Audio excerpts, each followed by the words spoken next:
Chapter 18. The next day, Mr. Sir marched the boys to another section of the lake. Each boy dug his own hole, 5 feet deep and 5 feet wide. Stanley was glad to be away from the big hole. At least he knew how much he had to dig that day. At least and it was a relief not having other shovels swinging past his face or the warden hanging around. He dug his shovel into the dirt and then slowly turned dirt into a pile. He had to make his turn smooth and slow. If he jerked too quickly, a throbbing pain just above his neck where Zigzag's shovel had hit him. That part of his head between his neck and his ear were considerably swollen. There were no mirrors at camp, but he imagined he looked like a hard-boiled egg sticking out of him. The remainder of his body hardly hurt at all. His muscles had strengthened, and his hand were tough and calloused. He was still slow as Digger, but not that much slower than Magnet. Less than 30 minutes after Magnet returned to camp, Stanley spat into his hole. After his shower, he put his dirty clothes in his crate and got out his box of stationery. He stayed in the tent to write a letter so Squid and the other boys wouldn't make fun of him for writing to his mother. Dear Mom and Dad, camp is hard but challenging. We've been running obstacle courses and have to swim long distances on the lake. Tomorrow we learn. He stopped writing as Zero walked into the tent, then returned to his letter. He didn't care what Zero thought. Zero was nobody. To rock climb. I know it sounds scary, but don't worry. Zero was standing beside him now, watching him write. Stanley turned and felt his neck throb. I don't like it when you read over my shoulder, okay? Zero said nothing. I'll be careful. It's not all fun and games here, but I think I'm getting a lot out of it. It builds character. The other boys, I don't know how, said Zero. What?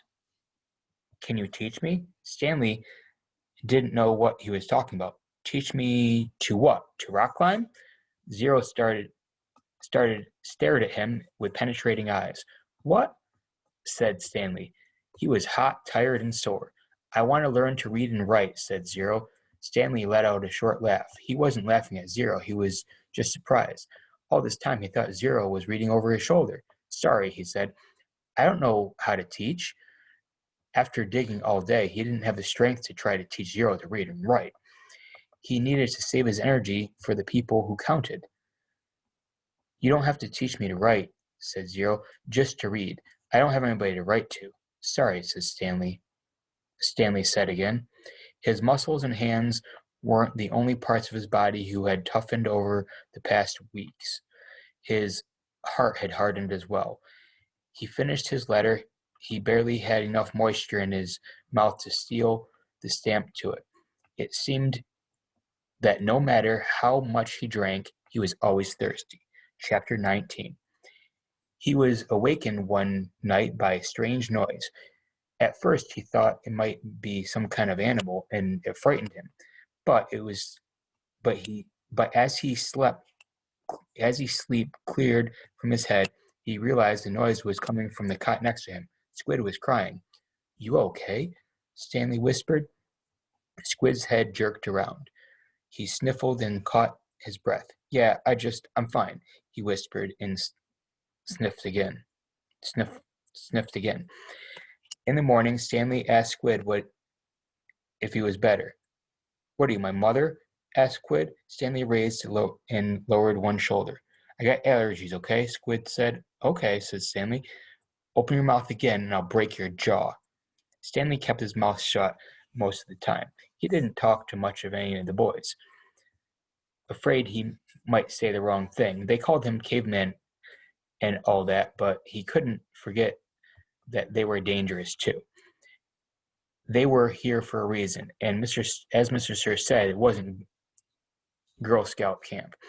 Stanley was thankful that there were no racial problems. Armpit, X-ray, Armpit, and Zero were black. He, Squid, and Zigzag were white. Magnet was Hispanic. The lake they were digging was the same reddish-brown color, the color of dirt. They looked up from the hole to see the water truck and its trailing dust cloud. His canteen was almost a quarter full. He quickly drank it down, then took his place in line, behind Magnet and in front of Zero. The air was thick with heat, dust, and exhaust fans. Mr. Sir filled their canteens. The truck pulled away. Stanley was back in his hole, a shovel in hand, when he heard Magnet call out, "Anybody want some sunflower seeds?"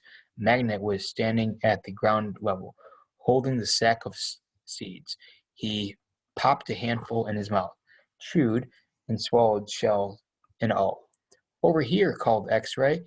The sack looked to be about half full. Magnet rolled up top and then tossed it to X-Ray. "How'd you get them without Mr. Sir seeing you?" asked Armpit. "I can't help it," Magnet said. He held up both hands, wiggled his fingers, and laughed. "My fingers are like little magnets."